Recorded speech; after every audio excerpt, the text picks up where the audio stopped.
Yeah. Yeah. Maybe try to give me an English. Wait. Okay, what's great? This, but also.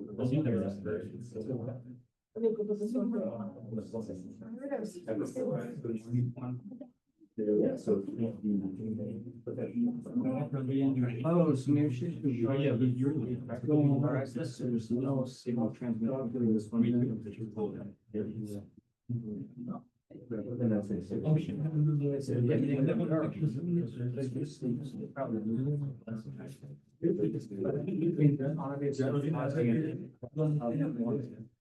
Sure, so like the rest almost. Necessarily. I think it's just.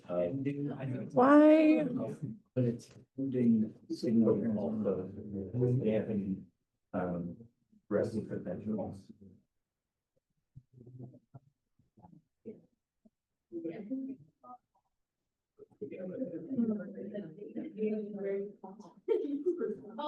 I can still go somewhere. That was your fiance.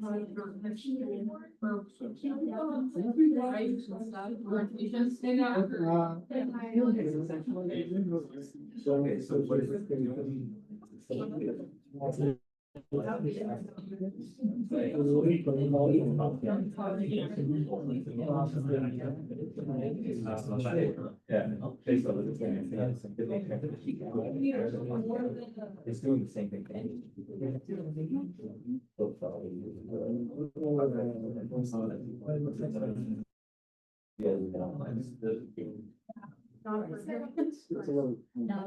Okay, I just.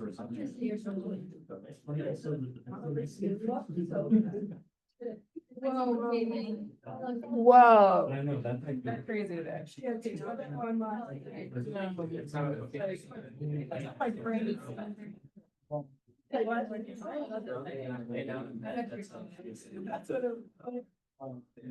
It's kind of relaxing, but at the same time. See, I kind of like it. Puts me in my own like kids. I can't really. No, I'm not. And I am like this. So I think that's what makes me tired. Because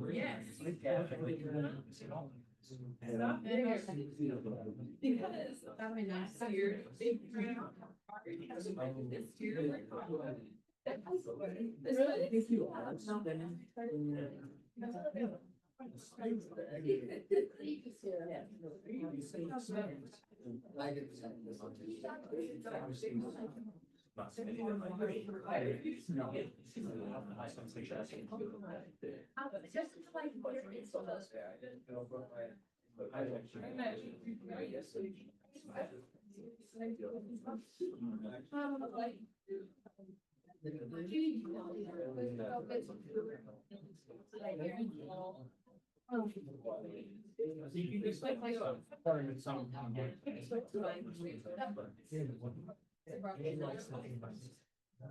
Would you like that?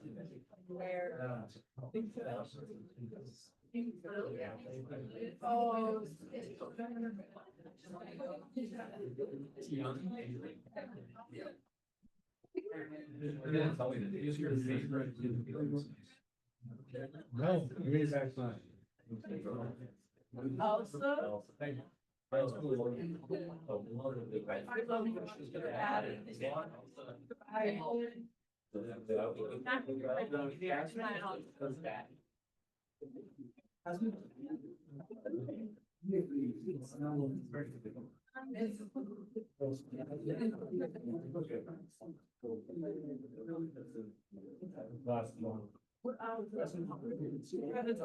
Okay.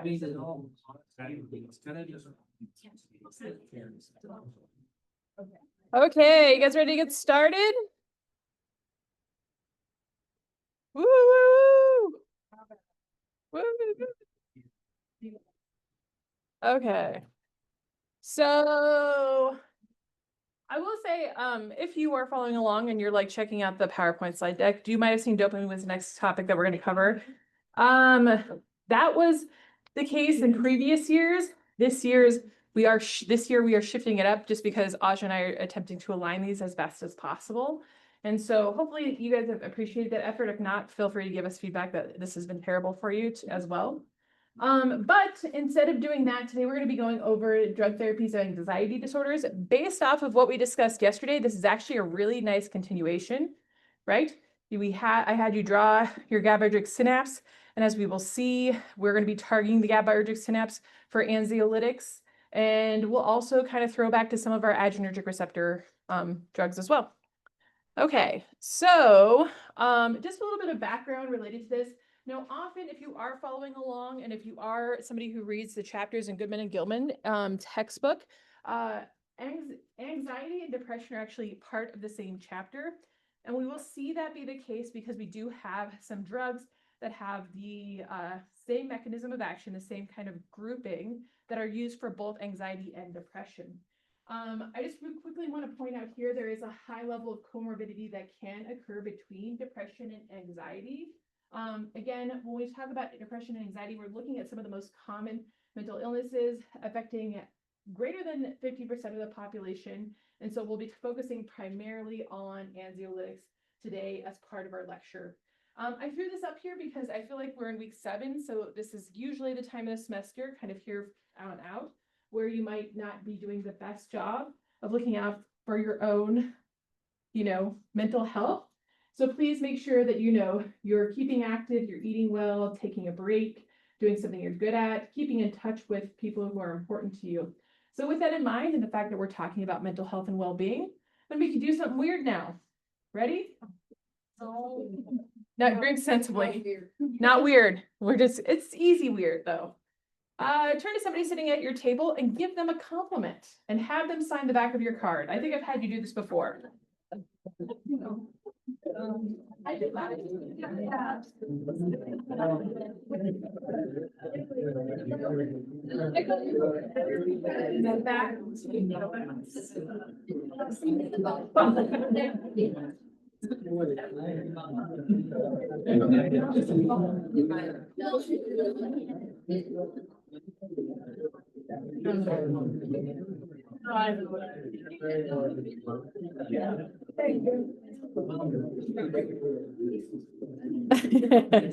Eris, you're very nice.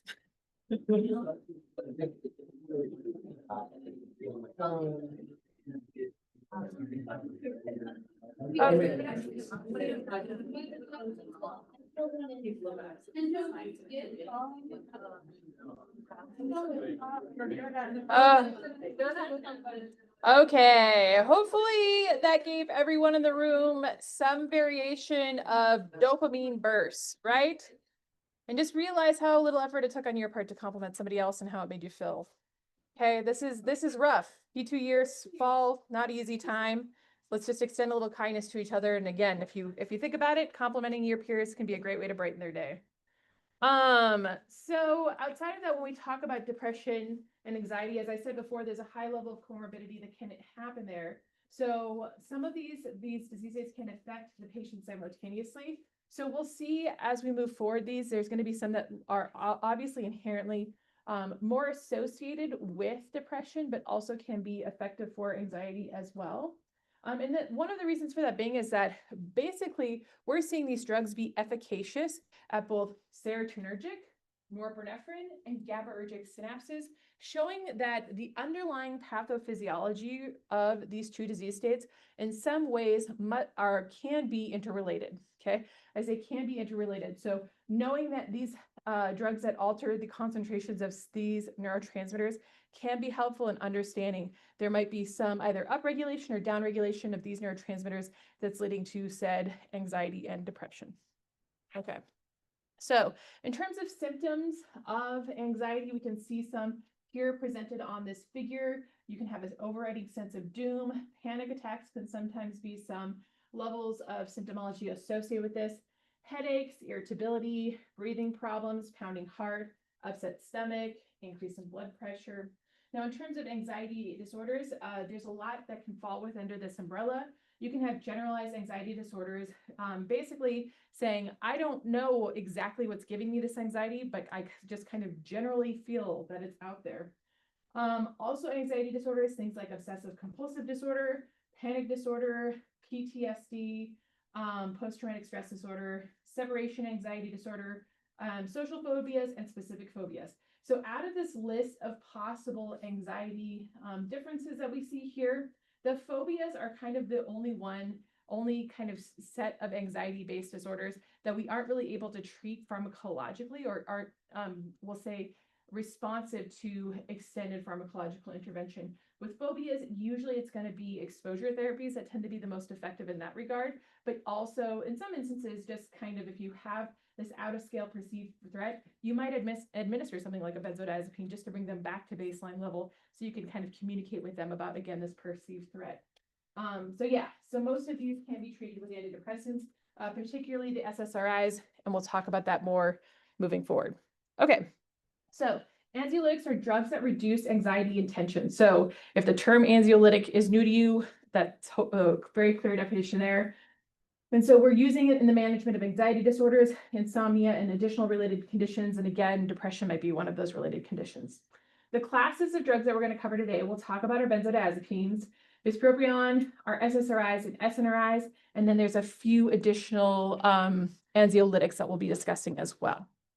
Okay, now in terms of, again, the pathophysiology and the neurobiology related to anxiety, we do see, again, these three neurotransmitter systems that tend to be involved. And we know that they are involved based off, again, certain locations in the brain where you see a high level of signaling related to these neurotransmitters. As we can see here in terms of the structure of the brain, our prefrontal cortex generally should be the part of our brain that gives us some logical context in terms of fear responses. So logical responses and reasoning, anxiety can shut down the prefrontal cortex. You've all observed this, right? You've all been in such an anxious situation that you're trying to make a critical choice, but you're unable to do so because your prefrontal cortex shuts down. Okay, I've already talked about taking self-care, but realize this also extends to test taking, right? You need that logical part of your brain to make these, discerning choices on an exam. If your anxiety is so high that you're not able to do that, psychologically, your frontal cortex is shutting down. Okay, so just keep that in mind in terms of thinking about stress mitigation techniques or ways to reduce your anxiety going into exams. The articulate cingulate cortex amplifies fear signals from the amygdala. It also malfunctions and hyperactivates the amygdala. And last thing down here, the part of our brain that is our fear center is going to be the amygdala. Okay, so it makes sense as to why anxiety has a relationship with the amygdala. And the amygdala is such a conserved structure in the brain. You see all animals also have the amygdala as well. You can do mouse models where you're able to very intensely look at the amygdala activation.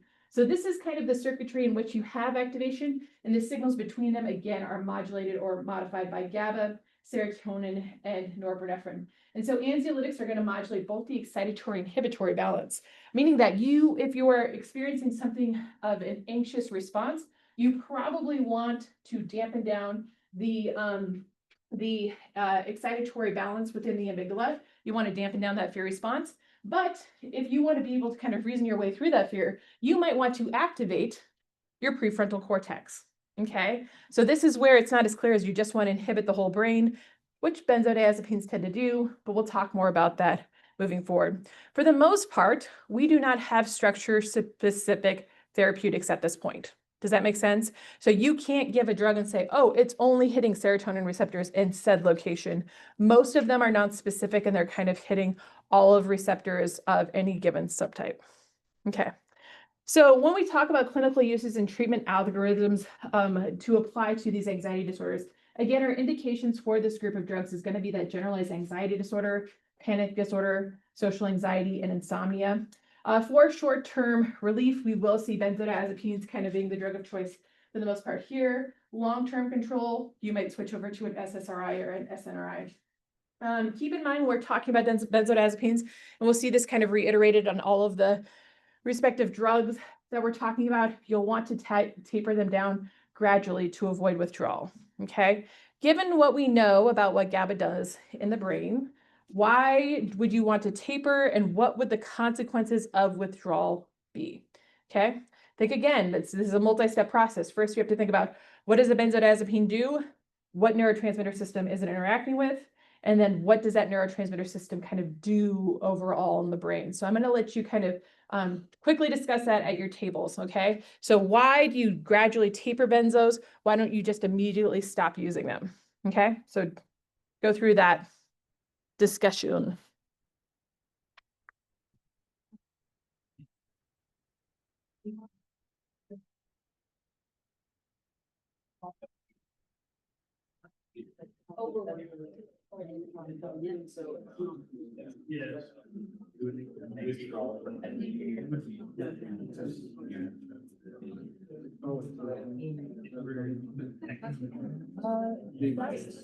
Too much.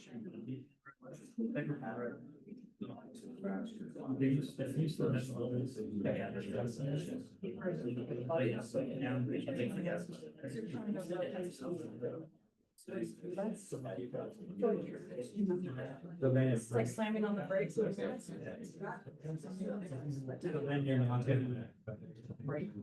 If you would use the.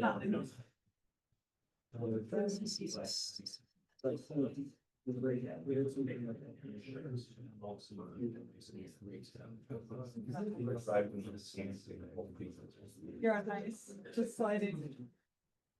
I like that analogy though. I'm probably gonna use it. A handbrake.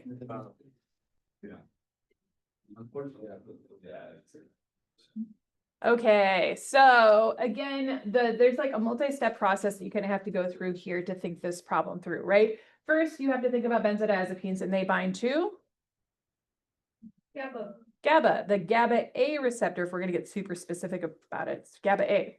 Again, GABA A, a benzodiazepine is going to increase the function of that GABA receptor and lead to, again, a pretty consistent inhibition across time. So as I heard one of the tables saying, it's almost like with a benzodiazepine, you're constantly kind of riding with your parking brake on, okay? Now, if you were to instantaneously withdraw that benzodiazepine, it's like you're taking that parking brake off and the car just lunges forward kind of in an uncontrolled manner. The way that that can manifest physiologically in a human, though, could be things like seizure genesis, right? Because your brain is so used to having the brakes or the inhibitory tone turned on that once you release that inhibitory tone, you can cause dysregulated action potential firing. And it can be, again, one of the reasons we don't immediately withdraw benzodiazepines from a patient.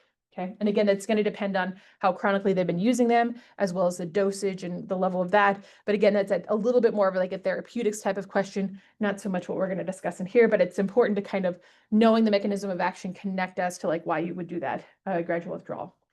Keep in mind when we're talking about treatment of anxiety, combining pharmacologic and behavioral therapies is what's going to increase, again, the efficacy of both of those moving forward, depending on the individual. Okay, so we've talked about benzodiazepines. I've discussed it a lot in here. So this slide, again, hopefully should feel very much like a review for you and the mechanism of action of the benzodiazepines. So they're going to enhance the GABA A receptor activity. So GABA A, ionotropic or metabotropic? Ionotropic, right? It's an ionotropic receptor that allows for the influx of chloride. Okay, so here we can see that pentameric structure of the GABA A receptor, GABA binding here, and in the case of a benzodiazepine also binding to that, it acts as a positive allosteric modulator. So this is one of our kind of very hallmark examples of the use of a PAM. I love a PAM because it just basically increases inherent or intrinsic signaling. It's not kind of just binding to everything and causing something to happen. You're just turning up that inhibitory signaling that happens. This leads to an increase in chloride influx, which is going to hyperpolarize the cell or cause the neurons to become more negative and less likely to fire an action potential. So that's what's happening at the cellular level here. It binds to an allosteric site on the GABA A receptor complex. And so again, the overall effect that we're seeing here is increased inhibitory signaling and reduced neuronal excitability. Okay, given what you know about benzodiazepines, this probably falls in lines with the symptomologies that you see with somebody who's on a benzo, right? They at height of concentrations, they're sedated. At lower concentrations, they're a little bit lethargic. It's because their overall inhibitory tone of their brain has been kind of ramped up. Okay. Okay, so general, again, things about benzodiazepines in terms of pharmacokinetics and examples. They do have a fairly rapid absorption. Given that the site of action of these tend to be in the central nervous system, it makes sense as to why they are lipophilic, so they can get across that blood-brain barrier. active metabolites of some of these drugs might prolong the duration of action. And something to kind of keep in mind here is many of them are CYP3A4 substrates. So if you have any other drugs that they are being prescribed that is altering CYP3A4 function, that's something to take into consideration. Okay, so if you are, let's say, since these are CYP3A4 substrates, if you see an individual who's taking another drug that's an inducer or an inhibitor, that's going to affect the metabolism of the benzodiazepines in that system.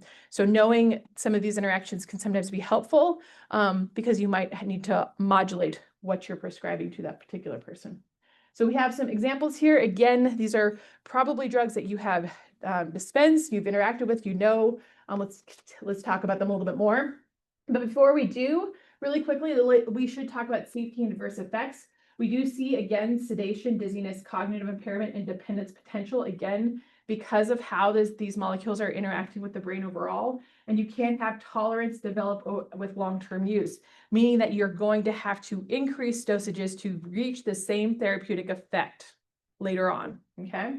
Withdrawal symptoms occur if abruptly discontinued, as we will see in some of these warnings that seizure genesis can occur in some instances. And then really quickly in the incidences, this is where pharmacology gets kind of fun and interesting, right? Is that we do have a competitive antagonist for these benzodiazepines at the benzodiazepine binding site. Okay, so if we go back to this slide, we can see GABA binds here. The benzodiazepines bind at a separate site, right? That's how they exert their positive allosteric modulation. And we have a competitive antagonist that's able to displace that benzodiazepine. So in the case, if you have an overdose, you can use flumazenil to reverse that benzodiazepine overdose. So yes, in terms of knowing mechanisms of action, binding sites, how these drugs are interacting with each other, this is kind of cool, is the fact that you have this ability to reverse this over inhibition that might be occurring in the system. The only place I can really think of this happening is with the opiates. So again, medicinal chemists and pharmacologists are thinking really intuitively of like these drugs that could have pretty severe adverse effects. Do we have reversal agents for them? And can we basically use the pharmacology to reverse the actions of them? So flumazenil, again, is that reversal agent for benzodiazepine overdose. Okay, so let's start going through our list of drugs here. The first one is, again, probably well known as Xanax. Indications here are going to be generalized anxiety disorder, panic disorder, acute anxiety episodes. Your contraindications are going to be severe respiratory depression. Again, this is not too dissimilar to what you might see with the opiates, sleep apnea, and CNS depressant use. Again, these tend to be pretty strong 3A4 inhibitors, so you probably don't want to prescribe this if you're prescribing a potent 3A4 inhibitor, such as what you see here. Or again, this is considered a pretty major interaction because of that alteration of metabolism. Now, the adverse effects: sedation, dizziness, cognitive or memory impairment, dependence, and withdrawal risk. It does have a fairly short half-life, and that could contribute partially to its high abuse potential. So shown here on the slide and the subsequent slides related to benzodiazepines, because we've talked about the mechanism of action overall, I kind of put the word benzodiazepine up here in the corner, and then they all should have this mechanism of action kind of figure on them as well as to how they're actually acting by binding to that benzodiazepine site, increasing GABA for affinity for its receptor, increasing the frequency of chloride coming in, increasing chloride influx, and leading to hyperpolarization and CNS depression. That's pretty much conserved across the different benzodiazepines. We will talk about some of the differences between them because you're like, well, if all of them have the same mechanism of action, why do we have these variants?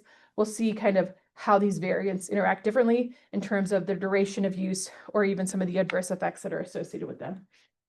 Okay, Valium. Again, diazepam is, again, we got our brand generic names up there. The indications here would be anxiety, alcohol withdrawal, muscle spasms, seizures, and procedural sedation.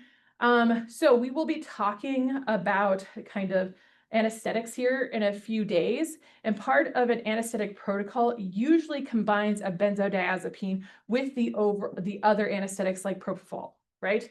One of the reasons being is most often when people go into surgery, they're anxious, right? And that makes complete sense. So part of that protocol can be to give them an anxiolytic at the beginning and kind of ease them into that sedation process.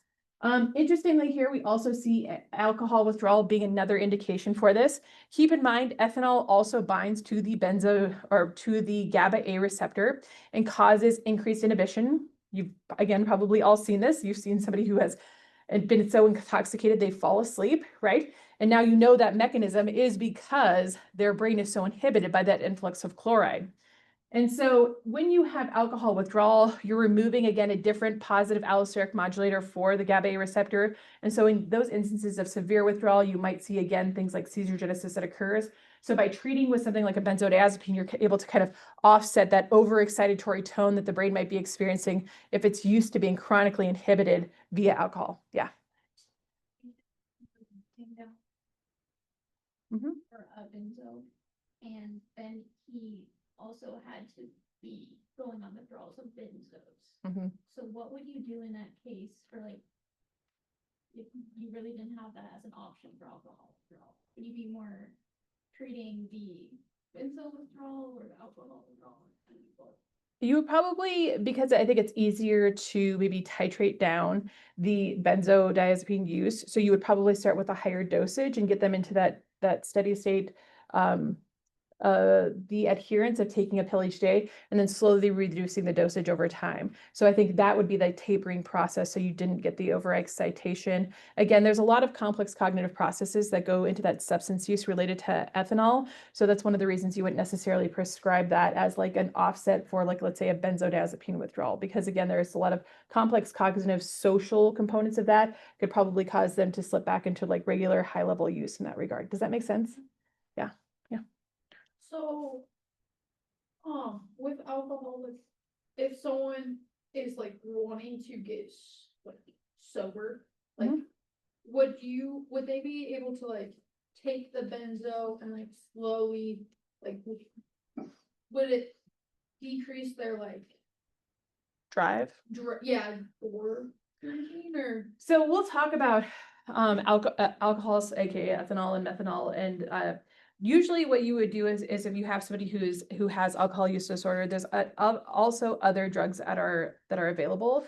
Some of them will actually, if somebody consumes alcohol and they're consuming this drug at the same time, they won't be able to metabolize it, so they'll instantaneously, not instantaneously, but pretty quickly exhibit almost like hangover-like effects that you get from the negative metabolites from not being able to process the alcohol. And so usually that's part of the alcohol use disorder like treatment protocol. But in addition to that, that will reduce the desire or drive because now you're me of the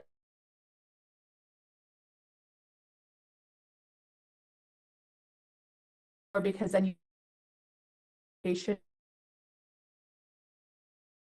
also again you're reducing the drive by again making them almost instantaneously ill by consuming that. Yeah, Melanie. Are there other drugs that have a similar level of efficacy that you can use that wouldn't necessarily have the addictive effects for helping with alcohol withdrawal? That's a good question. There might be, I guess my short answer to that is yes, most likely. There are going to be some drugs that don't have that same level of dependence. Again, part of the reason that we're seeing this occur is because of some of the areas in the brain that these the GABA A receptors are expressed, which is kind of ubiquitously across the brain. Most likely, anytime we see some continued use with any type of medication is because it's affecting like dopaminergic projections. So I anticipate what you're also seeing here is some inhibition of the inhibitors for dopamine release. And so you're seeing some elevated dopamine release, which is also what we see when we discuss opiates. That's why they have such a highly addictive propensity, is because they're basically taking off the brake pedals for our dopaminergic releasing cells. Our brains get a ton of dopamine in those instances, and they're like, this is amazing. And so that's why, again, that addictive property and that euphoria associated with opiates tends to be there. Again, adverse effects associated with volume, sedation, confusion, motor impairment, dependence, accumulation risk, again, because it is a very lipophilic molecule, and we do have a fairly long half-life here, and those active metabolites tend to prolong the effects. So even though it is metabolized, the metabolites of Valium are still active and able to exert the positive allosteric modulation action. Ativan, our indications here, Slightly different, we have anxiety, seizures, we still see alcohol withdrawal here. It can also be part of the pre-op sedation protocol, sometimes a nausea adjunct. Respiratory insufficiency, CNS depression, and sleep apnea are all going to be contraindications for this. And in terms of adverse effects, we have sedation, weakness, confusion, respiratory depression, especially if it's being given via IV, and dependence risk. Keep in mind with anything that depresses your CNS system, that can also depress your respiratory drive. Again, I know we're not talking about opiates, but this is also one of the main ways in which opiates can lead to death, is due to that respiratory depression. And so in this case, we see there's an intermediate half-life, and it's safer in hepatic impairment because you don't necessarily use a sip for the metabolism of Ativan in this instance. Okay. Klonopin indications will be panic disorder, seizure disorder, whether we're looking at absence or myoclonic seizures, which we haven't talked about epilepsy yet, so we'll get there. As we've seen with the other benzodiazepines, it will be respiratory insufficiency, to some level hepatic impairment and substance abuse history, as well as depression. So again, if you have somebody who has those two comorbidities, you probably aren't going to want to dispense Klonopin to that individual. The adverse effects, again, just kind of look like the profile of enhanced inhibitory tone, of sedation, ataxia, memory impairment. Now, you'll notice here that the half-lives tend to kind of really be where these specific drugs are different. And so that's probably something I would pay attention to, because as we can see, we're seeing some slight variances in indications, but we're definitely seeing some differences in half-lives with these drugs as well. And then we also have our chloros as well, that indicate our benzos that indicated in anxiety, alcohol withdrawal, adjunct and seizure disorders. Again, in terms of respiratory, we gravis being contraindications, and our adverse effects again are basically enhanced inhibitory. It's going to present as sedation, cognitive slowing, confusion, and dependence risk. This is fairly long acting. We'll talk about some special considerations to take with this particular class of drugs. We will say prescribing elderly, they tend to be pretty highly. So you're concerned about maybe a risk of accumulation in the elderly. Again, because all of these drugs are able to cross the blood barrier, they tend to be pretty lipophilic in terms of their structure. This is where hopefully I'm planting a seed and you're thinking about med chem and what.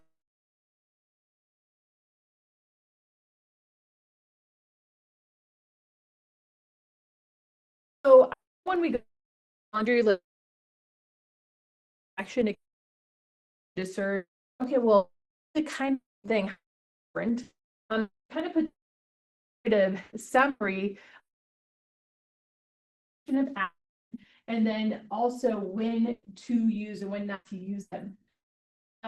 We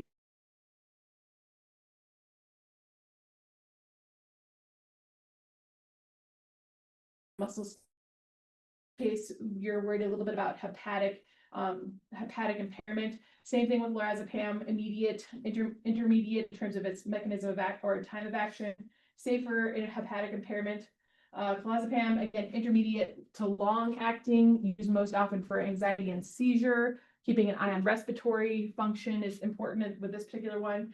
And again, we see a long alcohol withdrawal use application here, and taking a specific caution within the elderly. So this is just an opportunity to kind of really highlight how are these drugs really different from one another, given that they're all benzodiazepines.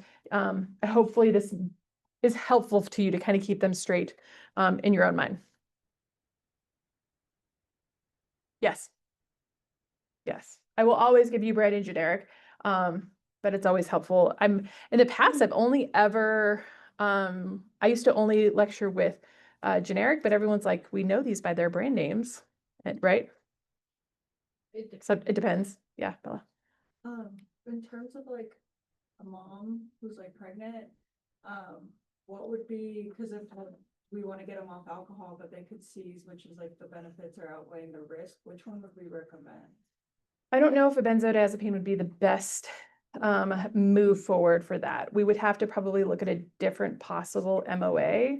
It's hard though in the case of like pregnancy, because obviously many drugs, if you're trying to reduce seizure genesis, you're probably going to have a pretty lipophilic molecule. And with that lipophilicity, you'll also be able to cross a placental barrier, right? And so I don't necessarily think, because of so many the side effects associated with benzos, if it would be the right like anti-epileptic depressive to take in that instance. So this is just kind of highlighting, again, considerations and monitoring. Keep in mind, respiratory depression is something you're consistently going to be looking for, especially with maybe a co-use with opiates and other CNS depressants, such as ethanol, right?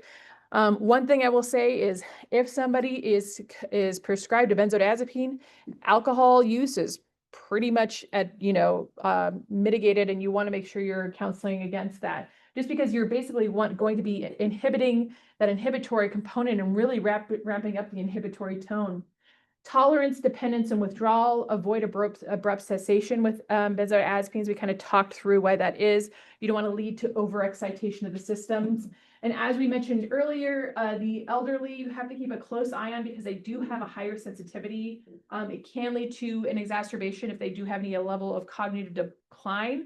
It could exacerbate that. And then you also have to be concerned about fall risks. Monitoring the CYP interactions. We talked about how these are substrates for CYP3A4, and we definitely have different profiles of drugs that inhibit or induce CYP3A4 activity. And so looking at liver and renal function, if there is in fact long-term use for that individual. So because of some of these safety and profile concerns, you want to make sure you're just using the lowest effective dose for the shortest duration. As we will see as we move forward, there might be other drugs that could be possibly more effective, but not the same level of adverse effects as we're seeing here to reduce anxiety. Okay, so now let's talk a little bit about non-benzodiazepine anxiolytics, okay? So we focus just on that MOA. We're using positive allosteric modulators for the GABA system. And now we get to go back to our beta system, our beta adrenergic drugs. So we have our beta blockers, again, that reduce peripheral symptoms of anxiety, which makes sense, right? We know our fight or flight system gets activated when we feel anxious. And so if we're able to alter that tone of that, our physiological system is not going to put us into that fight or flight place. Bupropion is a 5-HT1A partial agonist. There's no sedation or dependency.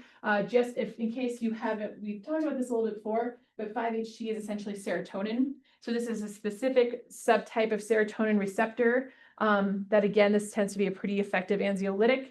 And then we'll quickly go over the SSRIs and SNRIs that are effective for treatment of chronic anxiety disorders, and again, also proved to be highly effective as antidepressants in that class as well.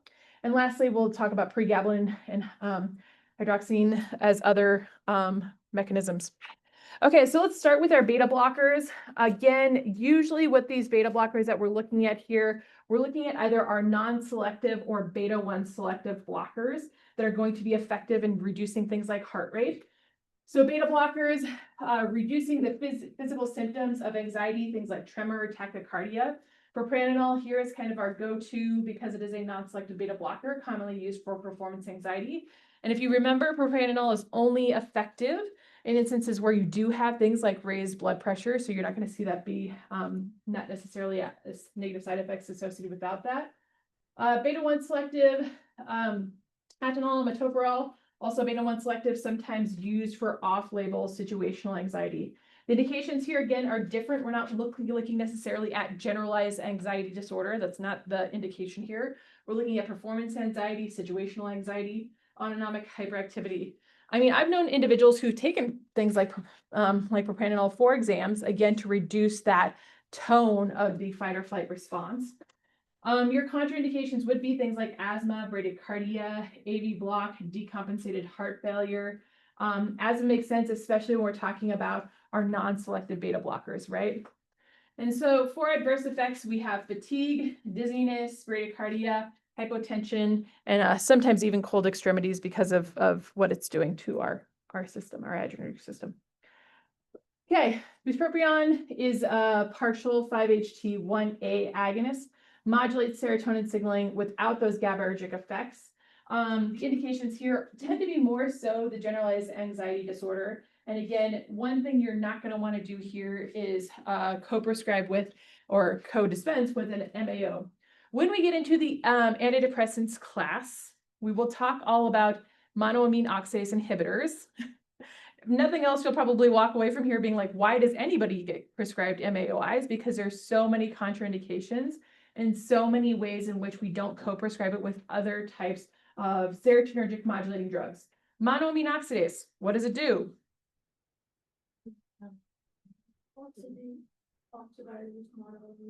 Yeah, it metabolizes your monoamines like serotonin and dopamine, right? And so once you block that, you've got more intrinsic, concentration within the system. Now, as we'll talk about when we discuss depression, or we'll talk about serotonin, overactivation of serotonin can also lead to something called serotonin syndrome, which is also not great. So if you're modulating or agonizing the serotonin system up here, you don't also want to inhibit its metabolism down here. So that's one of the reasons it's contraindicated for MAOI use. Adverse effects: dizziness, headache, nausea, restlessness, minimal sedation or dependency that's associated with it. So again, it's just kind of decreasing anxiety, but you're not necessarily seeing the same types of sedative effects that you would with a benzodiazepine. Okay, SSRIs and SNRIs. So I fought against my better judgment to put like a synapse on here, but I think at this point we all feel pretty comfortable with what SSRIs do, right? They're blocking the serotonin transporters, they're increasing the dwell time of serotonin, so it's going to increase the available amount of synaptic serotonin. So it makes sense as to why a partial agonist might be effective in this instance, as well as an SSRI or SNRI. Keep in mind the difference between an SSRI and an SNRI is that an SSRI only blocks the reuptake of serotonin, but an SNRI blocks the uptake of both serotonin and norepinephrine. We can see again these very commonly prescribed SSRIs and SNRIs: Lexapro, Zoloft, Paxil, Prozac, Celexa. For SSRIs, Effexor, Cymbalta, and Pristiq. For SNRIs, again, usually used for chronic anxiety disorders such as the generalized anxiety disorder, panic, social anxiety disorder, and PTSD. Again, contraindications, not surprisingly here, you do not want to co-prescribe with a monoamine oxidase inhibitor because then you would not only be elevating synaptic levels of serotonin, but you'd also be inhibiting its breakdown. And because of that, you would be putting your patient at a higher risk for serotonin syndrome, okay? Which looks like almost like a severe hypertensive event. And that's how it would present. Your adverse effects here: GI upset, insomnia, sexual dysfunction, weight changes, withdrawal symptoms if abruptly discontinued. Now, we're not getting into the depths of, again, the serotonin synapse. We'll get there. We'll talk about these drugs a lot more in depth when we get to talking about antidepressants. Okay, pregabalin is unique in its mechanism of action. It is binding to these alpha-2 delta subunits of voltage-gated calcium channels. Okay, when we talked about the steps of synaptic transmission, right? We have different ion channels. We've got our voltage-gated sodium, our voltage-gated potassium ion channels. At the very base of the presynaptic cell, we have voltage-gated calcium channels, okay?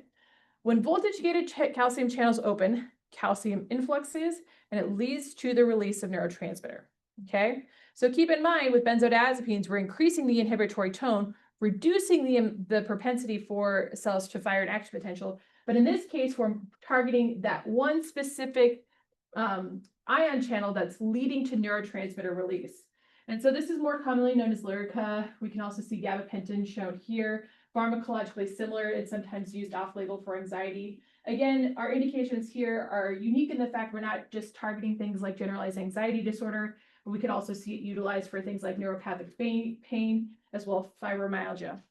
Knowing what this does, right? It stops neurotransmission because you're inhibiting the release of neurotransmitter. Makes sense as to why you might also peripherally use it and stop that pain perception from kind of going to the central nervous system.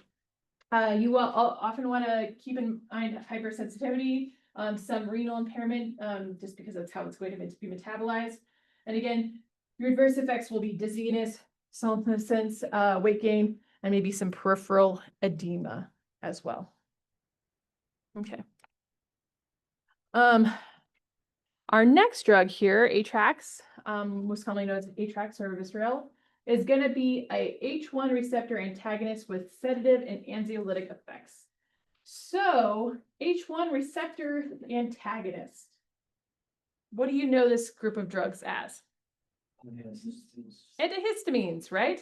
Antihistamines. And given what you know about antihistamines, say ones like, you know, a Benadryl. What does Benadryl do? It makes you sleepy, right? So just again, I know there's a lot of like, we'll say high level science words in here, but when you think it through with information that you kind of already know, it kind of hopefully makes it a little bit more accessible, right? So this drug, out of lack of a better term, is an antihistamine that binds to the H1 receptor. Again, it's going to have sedative and anxiolytic effects, could be effective for short-term anxiety management, for insomnia or allergies. And again, that makes sense what we know about antihistamines, hopefully. You'll want to keep an eye out for early pregnancy, prolonged QT interval, hypersensitivity to this set of drugs. And again, your adverse effects might be sedation, dry mouth, blurred vision, urinary retention, and dizziness. So again, this is kind of like a one-off mechanism of action, but this mechanism of action hopefully feels pretty comfortable for you, and why it is able to exert these effects hopefully seems pretty intuitive, okay? So big picture, again, we've got just a couple mechanisms of action here. We have our benzos, that's increasing GABA input. We have our SSRIs and SNRIs. We have our partial serotonin agonists, and then we have our antihistamine. Again, the function of many of these coming at it from a different approach is just to increase inhibitory tone of the brain and increase things like sedation to reduce that anxiety. Okay, so our comparative features and kind of selection criteria for these groups of drugs. Again, benzodiazepines effective in the fact that they have a very rapid onset, but generally you're going to want to use them for short-term use. And that reason for that being is because of that dependency risk, right? You won't necessarily want to chronically have somebody consuming benzodiazepines, but in terms of using them as a one-off for a sedation protocol could be really helpful. Bupropion has a slower onset, but is going to be safer long-term. Its mechanism of action is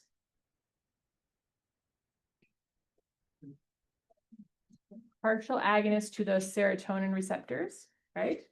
Okay, and we have our SSRIs and SNRIs that are kind of our first line for both chronic anxiety management. Often, again, because it can also be used as a therapy for some of the comorbidities as well. The selection is always going to be based on symptom type, duration, and comorbidities. And as we saw, even age will be a factor in terms of what you're looking at. Okay, again, elderly, you're going to be concerned about increased sensitivity. You're going to probably dispense lower doses, avoid in pregnancy and lactation if at all possible, again, because of that very lipophilic nature associated with many of these drugs, because they do have, they're all able to cross that blood-brain barrier. Keep in mind liver, renal impairment, other additional substance use disorders, just because we do see some propensity for dependency. And then also monitor for drug-drug interactions via those CYP enzymes, specifically CYP3A4, related to the metabolism of the benzodiazepines. Okay, so these are the list of drugs that we went through today in class. I put them all into a nice table here that is embedded into our PowerPoint. So if you are so inclined, you can definitely use this to study. Not going to handhold through this. If you want to use this table to study, go ahead and delete out the parts that you want to not fill in, and then print that off and then use that to kind of fill in as you're going through these materials. In some ways, again, these first 1, 2, 3, 4, 5 drugs all have the same mechanism of action. I tried to indent them so you could see that they were all of the benzodiazepine class. And then we've got some additional ones down here that have some of the names of the individual SSRIs and SNRIs that we're discussing. But keep in mind, we will be coming back to some of these classes of drugs as we move through this section, because we will be covering antidepressants here in the coming weeks. Okay, so future directions and research related to anxiolytics. We're looking for novel GABAergic agents with fewer side effects. So the positive allosteric modulator component of this is great. If we are able to identify subtypes that are going to affect the areas of the brain that are related to induction of anxiety versus kind of uniformly increasing inhibitory tone, That's probably the route that's being taken there. We do have some neuropeptides that we could also alter, as well as maybe some of you are aware, endocannabinoids also serve to have this inhibitory function for cognitive states. And so that is also being investigated as a possible therapeutic to kind of take away, let's say, the psychoactive components of something like THC and adhering to maybe just that reduction of cognitive function, because those are kind of two different things. And then also maybe personalized pharmacotherapy based on genetic markers. So if you have somebody who's, let's say, a CYP3A4 mutant that is not going to metabolize this, being able to use pharmacogenomics to screen those patients and better prescribe them things that will be effective for them is probably an important component to this. Okay, so summary and key takeaways. Anxiolytics are going to reduce anxiety through GABA or serotonin modulation for the most part. The benzodiazepines, very effective, but can be habit forming, so maybe just prescribed for short-term use. Bupropion, SSRIs, and SNRIs preferred for kind of chronic anxiety.